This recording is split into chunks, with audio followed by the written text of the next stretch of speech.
സുചേട്ടാ നമസ്കാരം. നമസ്കാരം. സ്വാതന്ത്ര്യ ദിനാഘോഷത്തിൽ വെടിവയ്പ് ഉണ്ടായിരിക്കുകയാണ്. അതിൽ 3 to 8 പേര്, അത് കൃത്യമായിട്ട് മരണസംഖ്യ വെളിവായിട്ടില്ല. ചില മാധ്യമങ്ങൾ 3 എന്നാണ് പറയുന്നത്, ചിലർ 8 എന്നാണ് പറയുന്നത്. 60 പേർക്ക് പരിക്കേറ്റു എന്ന റിപ്പോർട്ടുകൾ ഇപ്പോൾ പുറത്തു വരുന്നുണ്ട്. ഇപ്പൊ നമ്മുടെ പ്രേക്ഷകർ വിചാരിക്കും ഇന്ത്യയുടെ സ്വാതന്ത്ര്യ ദിനാഘോഷത്തിലാണോ എന്ന്. ഒരിക്കലുമല്ല. ഇന്ത്യയുടെ സ്വാതന്ത്ര്യ ദിനാഘോഷത്തിൽ അങ്ങനെ ഉണ്ടാകാനുള്ള ചാൻസേ ഇല്ല ഒരു സ്ഥലത്തു എന്നുള്ളതാണ്. തൊട്ടപ്പുറത്ത് പാകിസ്ഥാന്റെ സ്വാതന്ത്ര്യ ദിനാഘോഷത്തിലാണ്. നമ്മുടെ മാധ്യമങ്ങൾ ഇതൊന്നും അറിഞ്ഞിട്ടില്ല, മിണ്ടുന്നില്ല. ഈ വാർത്തയൊക്കെ യഥാർത്ഥത്തിൽ നമ്മൾ കൊടുക്കുമ്പോൾ ഇതിന്റെ താഴെ വരുന്ന കമന്റുകൾ, ഇതൊന്നും ഞങ്ങൾ അറിഞ്ഞില്ലല്ലോ, നിങ്ങൾക്ക് മാത്രം എങ്ങനെ ഈ വാർത്തകൾ കിട്ടുന്നത് എന്നാണ് ഇവർ ചോദിക്കുന്നത്. നമുക്ക് എന്ത് ചെയ്യാൻ പറ്റും? ഇവിടെയുള്ള ഏഷ്യാനെറ്റ്, മാതൃഭൂമി, മനോരമ, റിപ്പോർട്ട് ടൈം, 24 ഇതൊന്നും കൊടുത്തില്ലെങ്കിൽ നമുക്കിതൊന്നും ചെയ്യാൻ പറ്റില്ല. ഇങ്ങനെ ഒരു സംഭവം ഉണ്ടായിട്ടുണ്ട്. ഇത് വലിയൊരു സംഭവമാണ്. പാകിസ്ഥാനിലുണ്ടായ സംഭവമാണ്. അവിടെ ഏറ്റവും കൂടുതൽ മരിച്ചിരിക്കുന്ന സ്ത്രീകളും കുട്ടികളുമാണ്. ഇവിടെ ഫലസ്തീനിൽ സ്ത്രീകളും കുട്ടികളും മരിക്കുമ്പോൾ മാത്രമേ നമ്മുടെ മാധ്യമങ്ങൾ അറിയുന്നുള്ളൂ, അവരിത് കൊടുക്കുന്നുള്ളൂ. എന്നാൽ നമ്മുടെ അപ്പുറത്ത് പാകിസ്ഥാനിൽ സ്വാതന്ത്ര്യ ദിനത്തിൽ അവരുടെ ആൾക്കാർ തന്നെ കൊന്നതുകൊണ്ടായിരിക്കും. ഇസ്ലാമിക ഭീകരത കൊടികുത്തി വാഴുന്ന നാടുകളിൽ സിറിയ, യമൻ, പാകിസ്ഥാൻ, അങ്ങനെയുള്ള ഒരുപാട് നാടുകളുണ്ടല്ലോ. ഇവിടെയൊക്കെ സ്ത്രീകളും കുട്ടികളും ഒക്കെ നിരന്തരം കയ്യും കണക്കും ഇല്ലാതെ കൊല്ലപ്പെടുന്നുണ്ട്. പക്ഷെ ഫലസ്തീനിൽ കൊല്ലപ്പെടുമ്പോഴാണ് ഇവർക്കൊക്കെ മറ്റേ മെഴുകുതിരി കത്തിക്കാനുള്ള കൈ പൊങ്ങത്തുള്ളൂ. എന്തായാലും അതൊക്കെ പോട്ടെ. ഇപ്പം വലിയ രീതിയിലുള്ള ഒരു പ്രക്ഷോഭം അവിടെ നടക്കുന്നുണ്ട്, ഒന്നാമത്തെ കാര്യം. രണ്ടാമത്തെ കാര്യം, അതേ സമയത്ത് കഴിഞ്ഞ ദിവസം ഖൈബർ പഖ്തൂൺഖ്വ മേഖലയിൽ ഒരു വലിയ ഭീകരവാദി ആക്രമണം ഉണ്ടായിട്ടുണ്ട്. ഒരു പോലീസ് സ്റ്റേഷൻ സമ്പൂർണ്ണമായി ആക്രമിച്ച് പോലീസുകാരെ മുഴുവൻ അടിച്ചോട്ടിച്ചു. പാവപ്പെട്ട ഒരു പോലീസുകാരെ അവിടെ ഒരാൾ മരിച്ചിട്ടുണ്ട്. പാവപ്പെട്ടതെന്ന് ഞാൻ വിളിച്ചത് കൊണ്ട് ഇനി കമന്റ് ബോക്സിൽ പറയും പാകിസ്ഥാനികളാണോടോ അതിന്റെ പാവപ്പെട്ട. ഞാൻ പറഞ്ഞതാണ്, ഭീകരവാദിക്ക് മുമ്പിൽ അകപ്പെട്ട ഒരു പോലീസുകാരന് ഇത് പറഞ്ഞതാണ്. അയാളെ അവിടെ അച്ചം പുച്ചം വെട്ടിക്കൊന്നു എന്നാണ് അറിയാൻ സാധിക്കുന്നത്. ഇതൊന്നുമല്ല വിഷയം. നമ്മുടെ വിഷയം എന്ന് പറഞ്ഞാൽ ഇപ്പോ നമ്മളന്ന് പറഞ്ഞതുപോലെ ഇപ്പൊ പാക് അധീന കശ്മീരിൽ സംഭവിക്കുകയാണെന്നുള്ളതാണ്. എങ്ങനെയാണ് ഈ പാക് അധീന കശ്മീർ നമ്മൾ പിടിക്കുക എന്ന് ഞാൻ ബിജുചേട്ടനോട് ചോദിച്ചു. നമുക്കിത് സൈനിക ശക്തി ഉപയോഗിച്ച് പിടിച്ചൂടെ എന്ന് പറഞ്ഞപ്പോൾ ബിജുചേട്ടാന്ന് പറഞ്ഞു വെയിറ്റ്, അവിടെ സ്വാഭാവികമായിട്ടും നമ്മുടെ കയ്യിൽ അത് വന്നു ചേരും എന്നുള്ള ഒരു കാര്യം എന്ന് പറഞ്ഞില്ല. ഇപ്പൊ അതിന്റെ ഒരു സൂചനകളൊക്കെ നമുക്ക് കാണുന്നുണ്ട്. ഈ പാക് അധീന കശ്മീരിൽ പാകിസ്ഥാനും സൈന്യത്തിനും എതിരെ വലിയ പ്രക്ഷോഭം പൊട്ടിപ്പുറപ്പെട്ടിട്ടുണ്ട്. ഇവിടെയുള്ള പ്രധാന പട്ടണമായിട്ടുള്ള റാവൽകോട്ടിൽ പാകിസ്ഥാനിൽ നിന്ന് ഞങ്ങൾക്ക് സ്വാതന്ത്ര്യം വേണം എന്ന് പറഞ്ഞുകൊണ്ട് ആയിരക്കണക്കിന് സാധാരണക്കാർ, നോട്ട് ദ പോയിന്റ്, സാധാരണക്കാരാണ് തെരുവിലിറങ്ങിയത്. ഇത് വലിയ സംഘർഷമുണ്ടായി, ഒരു കലാപത്തിലേക്ക് മാറി. ഈ മേഖലയിൽ സമീപ വർഷങ്ങളിൽ നടന്ന ഏറ്റവും വലിയ പാക് വിരുദ്ധ പ്രക്ഷോഭമായി ഇത് പരിണമിച്ചു എന്നാണ് അറിയാൻ സാധിക്കുന്നത്. ഈ കുട്ടികളും പ്രായമായവരും ഉൾപ്പെടെയുള്ള പ്രകടനക്കാരാണ് ഇവരുള്ളത്. ഇപ്പൊ പാകിസ്ഥാൻ സൈന്യകൂടത്തിൽ നിന്നും ഭരണകൂടത്തിൽ നിന്നും ഭരണം ആസാദി വേണം, സൈന്യത്തിൽ നിന്നും ഭരണത്തിൽ നിന്നും ആസാദി വേണമെന്നാണ് ഇവരുടെ പ്രധാനപ്പെട്ട മുദ്രാവാക്യം എന്ന് പറയുന്നത്. പാക് സൈന്യം സ്വാഭാവികമായിട്ട് പ്രക്ഷോഭകരെ അടിച്ചമർത്തി, എന്നിട്ട് ബാക്കിയുള്ളവരെ നേതാക്കളെ പ്രക്ഷോഭം വ്യാപിക്കാതിരിക്കാനായിട്ട് പിടിച്ച് വീട്ടുതടങ്കലിലാക്കി. അപ്പൊ ഇവർ പറയുന്നത് ഈ പാക് അധീന കശ്മീർ എന്ന് പറയുന്നത് പാകിസ്ഥാന്റെ ജിയോ പൊളിറ്റിക്കൽ ഏരിയ അല്ല. നിങ്ങൾക്ക് ഇവിടെ വന്ന് മെസൈൽ വിടാനും നിങ്ങൾക്ക് ഇവിടെ ഭീകരവാദ ക്യാമ്പുകൾ ഉണ്ടാക്കി ഇവിടെ മറ്റേ അപ്പുറത്തോ ഇപ്പുറത്തുള്ള രാജ്യങ്ങളെ അടിക്കാനുള്ള തന്ത്രപ്രധാന മേഖലയല്ല. ഇവിടെ ഞങ്ങൾ സാധാരണ ജനങ്ങളുണ്ട്. ഞങ്ങൾക്ക് സ്കൂള് വേണം, കോളേജ് വേണം, ആശുപത്രി വേണം, കൃത്യമായിട്ടുള്ള മറ്റ് അടിസ്ഥാന സൗകര്യങ്ങൾ വേണം, ഇവിടെ പാലം വേണം, റോഡ് വേണം. ഇതൊന്നും ഞങ്ങൾക്കില്ല. ഞങ്ങൾക്ക് ആകെപ്പാടെ ഉള്ളത് കുറച്ച് ബോംബുകൾ ഇങ്ങ് വന്ന് വീഴുന്നത് മാത്രമാണെന്ന് പറഞ്ഞ് അവര് സഹി കെട്ടിട്ട് അവര് തെരുവിൽ ഇറങ്ങിയിരിക്കുന്നു എന്നാണ് അറിയാൻ സാധിക്കുന്നത്.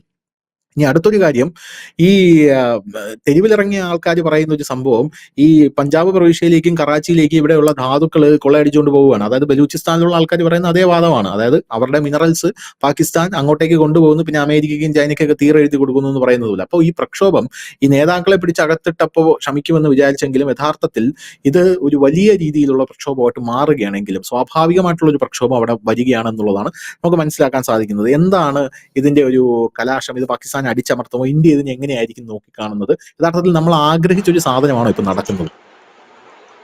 ഇപ്പൊ ഇവിടെ സംഭവിച്ചത് എന്താന്ന് വെച്ച് കഴിഞ്ഞാല്, ഈ പാകിസ്ഥാൻ ശരിക്കും പെട്ടു എന്ന് പറയാം. പാകിസ്ഥാനെ അടുത്ത് തോളത്ത് വെച്ച് ട്രംപും പെട്ടു. പക്ഷെ ട്രംപിനെ സംബന്ധിച്ച് അതൊരു വിഷയമല്ല. കാരണം സൂപ്പറായിട്ട് തടി ഊരാൻ അമേരിക്ക ആരും പ്രത്യേകിച്ച് പഠിപ്പിച്ചു കൊടുക്കേണ്ട ആവശ്യമൊന്നുമില്ല. അപ്പൊ ഈ അമേരിക്ക കൂടുതൽ പാകിസ്ഥാനോട് അടുത്തത് എന്തിനെ എന്ന് ചോദിച്ചു കഴിഞ്ഞാൽ 2 ലക്ഷ്യങ്ങളായിരുന്നു അവർക്ക് ഉണ്ടായിരുന്നത്. ഒന്ന് ഇന്ത്യയെ ഭീഷണിപ്പെടുത്തുക, മറ്റൊന്ന് ചൈനയ്ക്ക് ഒരു മുന്നറിയിപ്പ് കൊടുക്കുക. ഇതായിരുന്നു. കാരണം ചൈനയ്ക്കുള്ള മുന്നറിയിപ്പ് ഞങ്ങളുടെ സൈനിക താവളങ്ങൾ അടക്കം ഇവിടെ എത്തും, നിങ്ങളുടെ പടിവാതുക്കൽ എന്നുള്ളൊരു മുന്നറിയിപ്പ്. ഇന്ത്യക്കൊരു മുന്നറിയിപ്പ്, അത് തന്നെയാണ് ഇന്ത്യക്കും കൊടുത്ത മുന്നറിയിപ്പ്. നിങ്ങളല്ലെങ്കിൽ ഇപ്പൊ ഇതിൽ ഒപ്പിട്ടോണം, അല്ലെങ്കിൽ ഞാൻ മറ്റവനെ കൊണ്ട് അടിപ്പിക്കും എന്നുള്ള രീതിയിലായിരുന്നു നിന്നുകൊണ്ടിരുന്നത്. പക്ഷെ കാര്യങ്ങൾ മാറി. അതങ്ങനെ തന്നെ സംഭവിക്കുന്ന എല്ലാവർക്കും അറിയാവുന്ന ഒരു കാര്യമാണ്. നമ്മൾ മുമ്പ് പറഞ്ഞിരുന്നു, ഇപ്പോൾ പാകിസ്ഥാനിലെ ബലൂചിസ്ഥാൻ മേഖലയിൽ പതിറ്റാണ്ടുകളായിട്ട് കലാപം നടക്കുന്നു, ഖൈബർ പഖ്തൂൺ മേഖലയിൽ നടക്കുന്നു, അതുപോലെ തന്നെ സിന്ധ് പഞ്ചാബ് മേഖലയിലെ ജനങ്ങളും പ്രക്ഷോഭത്തിലാണ്. പല പല കാരണങ്ങളാണ്, റീസൺസ് എല്ലാം പലതാണ്. എനിക്ക് തോന്നിയിട്ടുള്ള പാകിസ്ഥാൻ സ്വന്തം രാജ്യം വിറ്റ് പൂട്ടടിക്കുന്ന സൈനിക മേധാവികളൊക്കെ ഉള്ള രാജ്യമാണ്. ഈ ബലൂചിസ്ഥാനെ കാണിച്ചുകൊണ്ടാണ് ചൈനയുടെ കയ്യിൽ നിന്ന് വലിയ രീതിയിൽ ഫണ്ട് വാങ്ങിയതും ഗദാർ തുറമുഖത്തിന്റെ പണിയും മറ്റുമൊക്കെ നടത്തിയത്. പക്ഷെ അതെ. ഒടുവിൽ ചൈനക്കാർക്ക് പോലും പിടിച്ചു നിൽക്കാൻ പറ്റാത്തൊരു സാഹചര്യം വരുന്നത് വലിയ പ്രശ്നമാണ്. ഇപ്പോൾ അതേ ഭൂമി കാണിച്ചുകൊണ്ടാണ് അമേരിക്കയെ എന്താ മയക്കി ഫണ്ടിറക്കി ട്രംപ് പിന്നെ ഇങ്ങനെയുള്ള കാര്യത്തിലൊക്കെ വീഴും. അപ്പോൾ കൊണ്ടുവന്ന് ഇപ്പൊ കൊണ്ട് കുഴിച്ചാടിച്ചിരിക്കുന്നത്. ഇപ്പൊ ഈ ഒരു സാഹചര്യത്തിൽ എന്തുകൊണ്ട് പെട്ടെന്ന് പാക് അധിനിവേശ കാശ്മീരിൽ ഒരു സംഘർഷം ഉണ്ടായെന്ന് വെച്ചാൽ ഉത്തരം വളരെ ലളിതമാണ്. കാരണം ചൈന പാകിസ്ഥാൻ റിലേഷൻ ഇപ്പോൾ പഴയതുപോലല്ല, ഒരുപാട് അകന്നു തുടങ്ങിയിരിക്കുന്നു. കാരണം പാകിസ്ഥാൻ ഇപ്പോൾ അമേരിക്കയുമായി കൂടുതൽ അടുക്കുന്നത് ചൈനയെ സംബന്ധിച്ച് വലിയ ബുദ്ധിമുട്ടാണ് ഉണ്ടാക്കുന്നത്. അതായത് ഇന്ത്യക്ക് വേണമെങ്കിൽ അമേരിക്കയും ചൈനയും ഒരേപോലെ കൊണ്ടു നടക്കാൻ പറ്റും, സഹകരിച്ച് കൊണ്ടുപോകും. പക്ഷെ പാകിസ്ഥാൻ അങ്ങനെയല്ല. ചൈനയുടെ നിന്ന് വലിയൊരു ഫണ്ട് വാങ്ങിച്ച് മുമ്പോട്ട് ജീവിക്കുന്ന ഒരു രാജ്യം, ചൈനയുടെ എല്ലാ സഹായവും മേടിക്കുന്നു. ഇപ്പോൾ പെട്ടെന്നൊരു സുപ്രഭാതം വീണ്ടും അവർ പണ്ട് തൊട്ടേ അമേരിക്കയുടെ ഒരു അടിമ രാജ്യമാണ്, വീണ്ടും അത് അതിലേക്ക് പോകുമ്പോൾ അത് പ്രശ്നം ചെയ്യും. ഇന്ത്യയെ സംബന്ധിച്ച് നമ്മൾ ആരുടെയും നിന്നും കടം മേടിച്ച് ജീവിക്കുന്നവരല്ല. അതുകൊണ്ട് തന്നെ നമുക്ക് രണ്ട് രാജ്യങ്ങൾക്കും നമുക്ക് കൃത്യമായ ഒരു പോളിസി എടുക്കാൻ പറ്റും. പാകിസ്ഥാൻ പോളിസി ഇല്ല, അതാണ് ഒരു പ്രശ്നം. നമ്മൾ കണ്ടതാണ് ഇറാൻ ഇസ്രായേൽ ആക്രമണത്തിന് ശേഷം ഇറാൻ നന്ദി പറഞ്ഞ രാജ്യങ്ങളുടെ കൂട്ടത്തിൽ ഇന്ത്യ ഉണ്ടായിരുന്നു. ഇന്ത്യക്കും അവർ നന്ദി ഉം. പറഞ്ഞു ഇറാൻ, പക്ഷെ ഉം. പാകിസ്ഥാൻ നന്ദി പറഞ്ഞിട്ടില്ല. അതാണ് പറഞ്ഞത്, കൃത്യമായ പോളിസി ഇല്ലാത്ത ഒരു രാജ്യം, നിലപാടില്ല അവർക്ക്.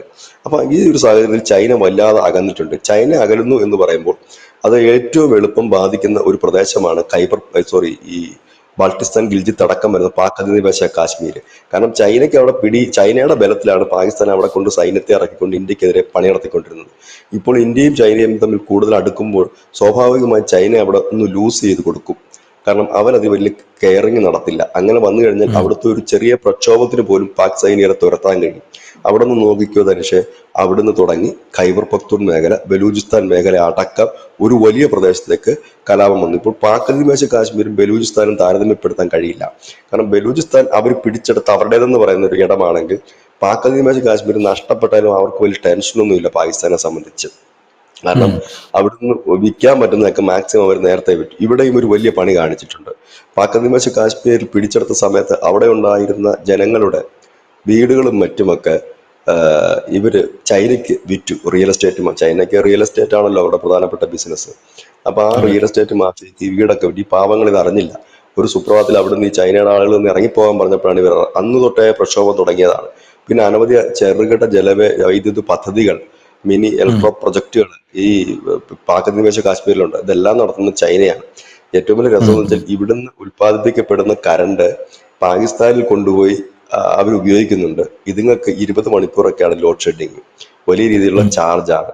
പിന്നെ അത് കൂടാതെ തന്നെ ഇവരുടെ അതുവഴിയാണ് ഈ ചൈനീസ് ട്രക്കുകളും മറ്റും കടന്നു പോയിട്ട് ഈ പാലുൽപ്പന്നങ്ങളും മറ്റു ചരക്കുകളും ഒക്കെ പാകിസ്ഥാനിലേക്ക് എത്തുന്നത്. ഇത് പാകിസ്ഥാനിൽ എത്തിച്ചിട്ട് അവിടുന്ന് വലിയ വിലയ്ക്കാണ് ഈ പാവങ്ങൾക്ക് കൊടുക്കുന്ന ആട്ട പോലും. അതായത് അവരുടെ ഉം. മണ്ണിൽ കൂടെ. അങ്ങനെയാണ് അവർ കുറച്ചു നാളുകൾക്ക് മുമ്പ് ഈ ബൾട്ടിസ്ഥാൻ വഴി കടന്നു പോകുന്ന ചൈന പാകിസ്ഥാൻ റൂട്ട് ബ്ലോക്ക് ചെയ്തിരുന്നവർ. ബ്ലോക്ക് ഉം. ചെയ്ത് ഹൈവേ ബ്ലോക്ക് ചെയ്ത് 1-2 ദിവസത്തേക്കല്ലായിരുന്നു, ആഴ്ചകളോളം ബ്ലോക്ക് ചെയ്തിട്ട് 3 ആഴ്ച. അതോടുകൂടി പാകിസ്ഥാന് വലിയ രീതിയിൽ വിലക്കയറ്റം ഉണ്ടായി. അങ്ങനെ പിന്നെ അത് വന്ന് കോംപ്രമൈസ് ആക്കി അതങ്ങ് വിട്ടു. രണ്ടാമത്തെ വിഷയം ഇതാണ്. ഇത്തവണ ധനുഷ് ശ്രദ്ധിച്ചാൽ മനസ്സിലാകും, ഓപ്പറേഷൻ സിന്ദൂറിൽ നമ്മൾ അധികം ലക്ഷ്യം വെക്കാത്തൊരു ഇടമാണ് പാക് അധിനിവേശ കാശ്മീർ. കാരണം ഒന്ന്, ഉം. അവിടെ ഓൾറെഡി തീവ്രവാദികളെല്ലാം തന്നെ അവിടെ സ്ഥലം കാലിയാക്കിയായിരുന്നു. വേണമെങ്കിൽ നമുക്ക് അവരുടെ കേന്ദ്രങ്ങളും ആളില്ല ലോഞ്ചറുകളും പാഡ് ലോഞ്ചറുകളും മറ്റുമൊക്കെ തകർക്കാമായിരുന്നു. പക്ഷെ ഇന്ത്യ വളരെ ബുദ്ധിപൂർവ്വം ആ ഭാഗം ഒഴിവാക്കി. കാരണം ആ ഭാഗം സ്വയം പാകിസ്ഥാനെതിരെ പൊട്ടിത്തെറിക്കാൻ നിൽക്കുന്ന ഒരു ഭാഗമാണെന്ന് ഇന്ത്യക്ക് കൃത്യമായി തന്നെ അറിയാം. അപ്പൊ അതായത് ഉം. നമ്മൾ അവിടെ കൊണ്ട് ബോംബിടേണ്ട ആവശ്യമില്ല, അവിടെ തന്നെ അത് പൊട്ടാൻ പാകമായിട്ട് അവിടുത്തെ ജനം നിൽക്കുന്നുണ്ടെന്ന്. കാരണം ഈ അടുത്ത കാലത്ത് പാക് അധിനിവേശ കാശ്മീരിൽ നടക്കുന്ന പ്രക്ഷോഭങ്ങളെല്ലാം ശ്രീ നരേന്ദ്രമോദിയുടെ ഫോട്ടോ ഉയർത്തി കാണിക്കാറുണ്ട്. ഇന്ത്യയെ ഞങ്ങളെ ഏറ്റെടുക്കൂ, ഞങ്ങളെ ഇന്ത്യ സഹായിക്കൂ എന്ന് പറയുന്നവരുണ്ട്. ഇപ്പോൾ അതിനകത്ത് ഉരുത്തിരിഞ്ഞ് ഇപ്പൊ പാകിസ്ഥാനിലേക്ക് പോകണമെന്ന് ആഗ്രഹിക്കുന്നവരുടെ എണ്ണം വളരെ കുറവാണ് അവിടെ, നേരത്തെ പോലെയല്ല. പകരം അവർ ഉം. പറയുന്ന വേറൊരു ഡിമാൻഡ്, ഞങ്ങളെ വേറൊരു രാജ്യമായി അംഗീകരിക്കും. ഈ വേറൊരു രാജ്യമായി അംഗീകരിക്കും എന്ന് പറയുന്ന ആരാന്ന് ചോദിച്ചു കഴിഞ്ഞാൽ അവിടുത്തെ കുറെ പൊളിറ്റിക്കൽ ലീഡേഴ്സ് ഉണ്ട്. ഏതാണ്ട് 8-9 പാർട്ടിയുണ്ട് പാക് അധിനിവേശ കാശ്മീർ. അപ്പൊ ആ ലീഡേഴ്സിന് ഒരു രാജ്യമായി കഴിഞ്ഞാൽ കിട്ടുന്ന ഒരു പവർ, അത് വെച്ചിട്ടാണ് അവർ ഈ രാജ്യം എന്ന് പറയുന്നത്. പക്ഷെ അതിനൊരു സാധ്യത വളരെ കുറവാണ്. കാരണം ജനം കൂടുതലും പാക് അധിനിവേശ കാശ്മീരിന്റെ ഒരു വലിയ വിഭാഗം ജനം ഇന്ത്യയുമായി ചേരാൻ ആഗ്രഹിക്കുന്നു. ഒരു ചെറിയ വിഭാഗം പാകിസ്ഥാനിലേക്ക് തന്നെ പോകും. ഞാൻ മുമ്പും പറഞ്ഞിരുന്നു, ഇന്ത്യക്ക് അത് പിടിച്ചെടുക്കണം എന്നുണ്ടെങ്കിൽ വലിയ പ്രയാസമൊന്നുമില്ല, വളരെ എളുപ്പത്തിൽ കഴിയും. അത് ഈ ഓപ്പറേഷൻ ഉം. സിന്ദൂറിനിടയ്ക്ക് നമുക്ക് സാധിക്കുമായിരുന്നു. കാരണം അങ്ങനെ ബലം പ്രയോഗിച്ചെടുത്തിട്ട് പ്രത്യേകിച്ച് നേട്ടമൊന്നുമില്ലാത്തൊരു കാര്യമാണ്. നമുക്ക് അവിടെ നേട്ടമുണ്ടാകാൻ പോകുന്ന ഒന്ന്, നമ്മുടെ അതിർത്തി സേഫ് ആകും. 2, ഈ ഖൈബർ ഇടനാഴിയുണ്ട്. ആ ഇടനാഴി വഴി നമുക്ക് റഷ്യയിലും യൂറോപ്യൻ കൺട്രീസിലും അടക്കം ഉണ്ട് മുമ്പ് വ്യാപാരം ഏതാണ്ട് 1969 വരെയൊക്കെ വ്യാപാരം നടന്നിരുന്നൊരു മേഖലയാണ്. ആ മേഖല ഉം. നമുക്ക് തുറന്നു കിട്ടും എന്നുള്ളതാണ് നമ്മുടെ ഒരു ബെനിഫിറ്റ്. ഇതിന് ഞാൻ ഇന്നലെയും പറഞ്ഞു, ചൈനയുടെ കൂടെ ഒരു ഹെൽപ്പ് അതിനകത്ത് ഉണ്ടാകണം. ചൈനയുടെയും കൂടെ ഒരു മൗനസമ്മതം ഉണ്ടെങ്കിൽ മാത്രമേ ഇത് നടക്കൂ. കാരണം അവരുടെ ഇടനാഴിയും അതുവഴി കടന്നു പോകുന്നുണ്ട്. ഇതാണ് അതിനകത്ത് ഒരു റിയാലിറ്റി എന്ന് പറയുന്നത്. അത് മാത്രവുമല്ല, പാകിസ്ഥാനെ അനുകൂലിക്കുന്ന, ഭീകരരെ അനുകൂലിക്കുന്ന ഒരു വിഭാഗം ആളുകൾ ഇപ്പോഴുമുണ്ട്. അവർക്കൊരു ഫിൽട്രൈസേഷൻ നടക്കണം. അവിടെ കലാപങ്ങളൊക്കെ അത് രൂക്ഷമാകുകയും വലിയ യുദ്ധത്തിലേക്ക് രാജ്യങ്ങൾ പോവുകയും ചെയ്താൽ സ്വാഭാവികമായി ഇന്ത്യ 2-3 മിസൈൽ അറ്റാക്കുകൾ പാക് അധിനിവേശ കാശ്മീർ നടത്തി കഴിഞ്ഞാൽ ഈ പറയുന്ന ഭീകരന്മാർ പൊടിയും തട്ടി പാകിസ്ഥാനിലേക്ക് പോകേണ്ടവരാണ്, പാകിസ്ഥാനിലേക്ക് പോകും. ഇപ്പോഴെന്തുകൊണ്ടാണ് പാക് അധിനിവേശ കാശ്മീരിൽ ഈ പ്രക്ഷോഭകർക്ക് ധൈര്യം കിട്ടിയതെന്ന് ചോദിച്ചു കഴിഞ്ഞാൽ, ഇന്ത്യയും ചൈന തമ്മിൽ കൂടുതലെടുക്കുന്നു, ചൈനയുടെ ഉള്ള ആ പിടി പാകിസ്ഥാന് നഷ്ടമാകുന്നു എന്നുള്ളത് തന്നെയാണ് ഇതിന് കാരണം. കാരണം ബലൂചിസ്ഥാൻ, അതിനോട് ചേർന്ന് കിടക്കുന്ന ഖൈബർ പഖ്തൂൺ മേഖല, അതിനോട് ചേർന്ന് ടച്ച് ചെയ്ത് വരുന്ന ഈ പറയുന്ന പാക് അധിനിവേശ കാശ്മീർ. അപ്പൊ ഈ ഒരു വിങ് പൂർണ്ണമായിട്ടാണ് വന്നത്. കാരണം ഞാൻ നേരത്തെ പറഞ്ഞിട്ടുണ്ട്, പാക് അധിനിവേശ കാശ്മീർ എന്ന് പറയുന്നത് പോയാലും വന്നാലും ഒന്നും പാകിസ്ഥാനെ സംബന്ധിച്ച് ഒന്നും തന്നെ ഇല്ല. അവരുടെ ഹൈക്കോടതി തന്നെ പറഞ്ഞിട്ടുണ്ട്, നമ്മുടെ പ്രദേശമല്ല, അവിടെ നമ്മുടെ ഭരണഘടന ആപ്ലിക്കബിൾ അല്ല, അതൊരു പ്രദേശമാണ് എന്നാണ് പറഞ്ഞിരിക്കുന്നത്. പക്ഷെ എന്നെ ഞെട്ടിച്ച് കളഞ്ഞ മറ്റൊന്നുമല്ല, ഇന്നലെ, അതായത് August 14 എന്ന് പറയുന്നതാണ് പാകിസ്ഥാൻ സ്വാതന്ത്ര്യദിനം. August 14 കറാച്ചിയിലടക്കം വലിയ രീതിയിലുള്ള സ്ഫോടനങ്ങളും വെടിവെപ്പുകളുമാണ് നടന്നത്. കാരണം ആ രാജ്യം അരക്ഷിതാവസ്ഥയിലേക്ക് പോകുന്നു എന്നുള്ളതാണ്. ട്രംപിന് ശരിക്കും കൈപൊള്ളുക തന്നെയാണ് പാകിസ്ഥാൻ. കാരണം ട്രംപ് വിചാരിക്കുന്നതൊക്കെ ഒന്നും പാകിസ്ഥാനിൽ ഒരു കുന്തവും എടുക്കാനും കിട്ടാനും പോകുന്നില്ല. അദ്ദേഹം ഈ ബലൂചിസ്ഥാനിൽ കനം നടത്തുക, അവിടുന്ന് റയർ മെറ്റീരിയൽസ് ഉൾപ്പെടെ എടുക്കുക എന്നൊക്കെ ഉള്ളതാണ് അദ്ദേഹത്തിന് സ്വപ്നമെങ്കിൽ അത് നടക്കില്ല. കാരണം ഇതിനേക്കാൾ വലിയ ക്രൂക്കഡ് ബുദ്ധിയും കൊണ്ടാണ് ചൈന അവിടെ വന്നത്. ചൈനയ്ക്ക് അതെങ്ങും എത്തിക്കാൻ കഴിഞ്ഞാത്ത സാഹചര്യം. പാക് ഭരണാധികാരിയുടെ ലക്ഷ്യം എന്ന് പറഞ്ഞാൽ ഇതൊക്കെ കാണിച്ച് എത്രയും പെട്ടെന്ന് പൈസ കിട്ടുക, ആ പൈസ അടിച്ചു മാറ്റി സ്വന്തം കുടുംബത്തിൽ കൊണ്ടുപോവുക എന്നുള്ളതാണ്. അതല്ലാതെ ഒരിക്കലും, അത് പാർലമെന്ററി ഓപ്പറേഷൻ സിന്ദൂറിന്റെ സമയത്ത് അവരുടെ ഒരു MP തന്നെ പറഞ്ഞു, നിങ്ങൾക്കൊക്കെ ഇതൊക്കെ പറഞ്ഞിട്ട് പോകാൻ സ്ഥലമുണ്ട്, UK പോവാം, USA പോവാം, അവിടെ നിങ്ങൾക്ക് സെറ്റിൽ ചെയ്യാൻ പറ്റും, ഞങ്ങളെ കണക്കുള്ള പാവപ്പെട്ടവർ എന്ത് ചെയ്യും എന്നാണ് അവർ ചോദിക്കുന്നത്. ശരിക്കും പറഞ്ഞാൽ പാകിസ്ഥാൻ തന്നെ ഒരു ആഭ്യന്തര കലാപത്തിന്റെ പിടിയിലാണ്. ഇപ്പോൾ നമുക്ക് ലഭ്യമാകുന്ന സൂചന അനുസരിച്ച് മുനീർ പതുക്കെ പതുക്കെ അവിടെ അധികാരം എന്താണ് പറയുന്നത്, പിടിച്ചെടുത്തു തുടങ്ങിയെന്നാണ് നമുക്ക് അറിയാൻ കഴിയുന്നത്. അതായത് പ്രധാനപ്പെട്ട അധികാരങ്ങളൊക്കെ ഇപ്പൊ പുള്ളി കൈവശപ്പെടുത്തി കഴിഞ്ഞിട്ടുള്ളതാണ്. നിശബ്ദ അട്ടിമറി നടക്കുന്നുണ്ട്. ഇനി ഏതെങ്കിലും ഒരു സുപ്രഭാതി പുള്ളി അവിടെ താൻ ആണ് ഇവിടുത്തെ സർവാധികാരി എന്നുള്ള ഒരു അനൗൺസ്മെന്റോടാണ് അവശേഷിക്കുന്നത്.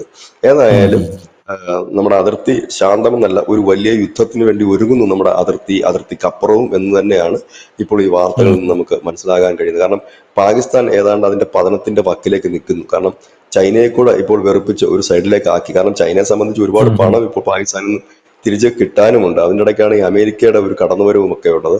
ഇതിനിടയ്ക്കാണ് ട്രംപ്, ഏതായാലും ട്രംപ് ഒരു പുതിയ അവതാരപ്പിറവിയുമായിട്ടാണ് ഇത്തവണ അമേരിക്കയിൽ എത്തിയത്. ബൈബിളിലൊക്കെ അവർ പറയുന്നത് പോലെ, അല്ലെങ്കിൽ ബൈബിളിന്റെ വാക്യം ഉദ്ധരിച്ച് അവർ പറയുന്നത് പോലെ, അന്ത്യക്രിസ്തു എത്തിക്കഴിഞ്ഞിരിക്കുന്നു. അതിന്റെ തുടക്കമാണ് ഇതെല്ലാം കാണുന്നത്. ഏതായാലും ഇനിയിപ്പം റഷ്യ അമേരിക്ക ചർച്ചയുടെയൊക്കെ ഫലം കൂടെ ആശ്രയിച്ചിരിക്കും. ഏതായാലും പാകിസ്ഥാന് കിട്ടേണ്ടത് കിട്ടും എന്നുള്ള കാര്യത്തിൽ യാതൊരു സംശയവുമില്ല. വാരി വലിച്ചൊട്ടിക്കും എന്ന് നരേന്ദ്രമോദി അത് തന്നെ പറഞ്ഞു. ഇന്നലെ നമ്മുടെ വിദേശകാര്യ മന്ത്രാലയം പറഞ്ഞു, ആവശ്യമില്ലാത്ത ഡയലോഗിയൊന്നും വേണ്ട, ഡയലോഗൊക്കെ കൂടുതൽ പറഞ്ഞാൽ പഴയതിന്റെ അപ്പുറത്തായിട്ട് എടുത്ത് അടിച്ചിട്ട് പോകുമെന്ന് പറഞ്ഞു. ചൈന ഇപ്പൊ വലിയ പ്രതികരണങ്ങളും കാര്യങ്ങളും മറ്റൊന്നുമില്ല. ഇങ്ങനെയൊക്കെ നിൽക്കുന്ന ഒരു സാഹചര്യമാണ്. അതുകൊണ്ട് അടി ഏത് വഴി കിട്ടുമെന്ന് പറയാൻ കഴിയില്ല. പിന്നെ ട്രംപിന്റെ അമേരിക്കയുടെ പൊതു സ്വഭാവം വെച്ചിട്ട് അവർ കട്ടയ്ക്കൊന്നും അങ്ങനെ കൂടെ നിൽക്കത്തില്ല. അവർക്ക് നേട്ടം ഉണ്ടെങ്കിൽ അവർ കുറച്ചാൾ നിൽക്കും, ഇല്ലെങ്കിൽ അവർ തടി ഊരിക്കൊണ്ട് പോകും. ഗൾഫ് രാഷ്ട്രങ്ങളിലൊക്കെ അവർ നിൽക്കുന്നത് എന്താണെന്ന് വെച്ച് കഴിഞ്ഞാൽ, എണ്ണയുണ്ട്, ഇവിടെ ഒരു പിണ്ണാക്കും ഇല്ല എന്നുള്ളതാണ് മറ്റൊരു യാഥാർത്ഥ്യം. ഇനി എണ്ണ കണ്ടെത്തിയിട്ട് വേണം ഖനനം ചെയ്യാൻ. അതൊക്കെ ടൈം എടുക്കും. അതുവരെ ട്രംപ് ഉണ്ടാകുമോ അറിയത്തില്ല. കാരണം ഇപ്പൊ തന്നെ അദ്ദേഹത്തിന് നല്ല പ്രായമായിട്ടുണ്ട്. ഏതായാലും നോബൽ പ്രൈസ് എന്നുള്ള അത്, കാരണം ഇപ്പോഴും ഞാൻ ഇടയ്ക്കിടയ്ക്ക് ആലോചിക്കുന്നത് ധനുഷ് പറയുന്ന ഡയലോഗ്, ഒരു യുദ്ധം തീർക്കാനായിട്ട് ഇറങ്ങി തിരിച്ചവൻ ഇന്ന് ലോകം മുഴുവൻ യുദ്ധം ഉണ്ടാക്കിക്കൊണ്ട് നടക്കുകയാണ്. എനിക്ക് ഈ ട്രംപിന്റെ അവസ്ഥ കാണുമ്പോൾ എനിക്ക് തോന്നുന്നു ഈ ഹനുമാന്റെ വാലിന് തീ കൊടുത്ത സംഭവമായിട്ട് എനിക്ക് ഓർമ്മ വരുന്നത്. ഹനുമാന്റെ വാലിൽ തുടിവിട്ടിട്ട് തീ കൊടുത്തു കഴിയുമ്പോൾ ഹനുമാൻ ഇങ്ങനെ എല്ലായിടത്തും പറന്ന് നടക്കുമല്ലോ, കൊട്ടാരം കത്തിക്കുന്നു, എല്ലായിടവും കത്തിച്ച് പോകുന്നു. അതിന്റെ അവസ്ഥയിലാണ് ട്രംപ്. ഗാസയിലെ യുദ്ധം തീർക്കാൻ ഇറങ്ങിയ മനുഷ്യനാണ്. ഇന്നിപ്പോ ഇറാനുമായിട്ട് അടിക്കുന്നു, റഷ്യയുമായിട്ട് പ്രശ്നം, ഉക്രൈനുമായിട്ട് പ്രശ്നം, ഇന്ത്യ പാകിസ്ഥാൻ യുദ്ധം എങ്ങും എത്തുന്നില്ലാത്ത അവസ്ഥ. അതിനിടയ്ക്ക് കംബോഡിയ, തായ്ലൻഡ്, ഇന്നലെ ചൈന തായ്വാൻ, അങ്ങനെ നിരന്തരം. ഇതിന്റെ ഇടയിൽ നമ്മൾ വിട്ടുപോയ, ഇല്ല കേൾക്കാത്ത ചില പേരുകൾ കൂടി ഇപ്പോൾ ഉയർന്നു വന്നിട്ടുണ്ട്. അതിലൊന്ന് കിം ജോങ് ഉന്നാണ്. അദ്ദേഹം പുതിയ പരീക്ഷണങ്ങളായിട്ട് രംഗത്തെത്തിയിട്ടുണ്ട്. അദ്ദേഹത്തിന്റെ ഹോബി എന്ന് പറഞ്ഞാൽ ലോകം മുഴുവൻ സൈലന്റ് ആയിട്ടിരിക്കുമ്പോൾ മുകളിലേക്ക് ഒരു വാണം വിടും. 12,000 കിലോമീറ്റർ അല്ലെങ്കിൽ 25,000 കിലോമീറ്റർ റേഞ്ചുള്ള മിസൈല്. ആണോ? അതെ അതെ. ഇതാണ് പുള്ളിയുടെ ഹോബി. പുള്ളി രംഗത്തെത്തിയിട്ടുണ്ട്. ഉം. ഇനിയിപ്പോ നമ്മുടെ യുഎസിന്റെ ഒക്കെ അവസ്ഥ എന്താണെന്ന് അറിയില്ല. ബംഗ്ലാദേശിൽ നിന്നുള്ള അപ്ഡേഷൻസ് ഒന്നും പുതിയതായിട്ട് വരുന്നില്ല. കാരണം ബംഗ്ലാദേശിനും ഉം. ഉം. ഒരുപാട് നിരാശയായിരിക്കും ഇപ്പോഴത്തെ മൂവ്മെന്റ് സംഭവിക്കാൻ സാധ്യത. കാരണം ഉം. ഇന്ത്യയും ചൈനയും തമ്മിൽ കൂടുതൽ അടുക്കുക. കാരണം ചൈനയെ സംബന്ധിച്ചായാലും ഇന്ത്യയെ സംബന്ധിച്ചായാലും ആ രണ്ട് രാജ്യങ്ങൾ ഒന്നിച്ചു നിൽക്കും. കാരണം വാൻവി തന്നെ നേരിട്ട് പറഞ്ഞ ഒരു കാര്യം, വാൻകോയി തന്നെ പത്രസമ്മേളനത്തിൽ പറഞ്ഞൊരു ഉം. കാര്യമുണ്ട്. ഇന്ത്യയും ചൈനയും മാത്രം വിചാരിച്ചാൽ അവർ ഒന്നിച്ചു നിൽക്കേണ്ട സമയമായിരിക്കുന്നു. അവർ ഒന്നിച്ചു നിന്നാൽ മാത്രം ലോകത്തിന്റെ വ്യാപാരം ഉം. ഉം. ഈ രണ്ട് രാജ്യങ്ങൾക്ക് നിയന്ത്രിക്കാൻ കഴിയുമെന്ന്.